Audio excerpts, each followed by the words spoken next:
All right. Hey, hey, happy Tuesday, August 29th, and we continue.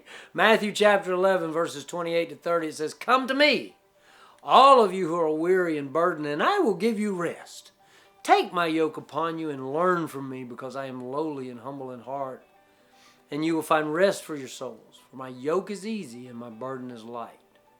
Weariness and burdened, those words kind of describe a lot of people.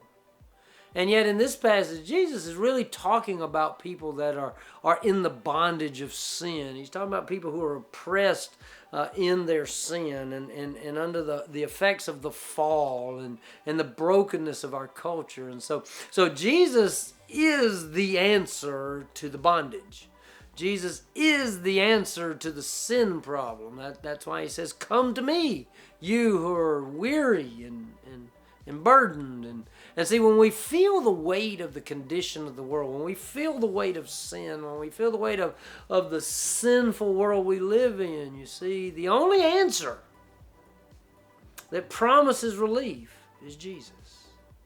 There's a song we sing entitled "Come to Jesus."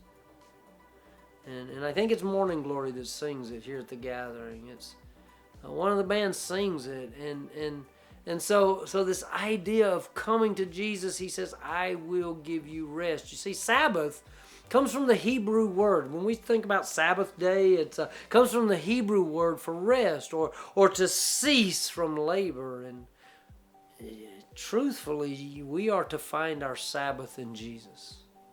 If we need rest, if we need relief, guess what? We need Jesus. Salvation isn't just an event. It's a relationship. Always rest in Jesus. Rest in Jesus is the answer for a weary world. Matthew 11, 28 to 30, "Come to me, all of you who are weary and burdened, and I will give you rest.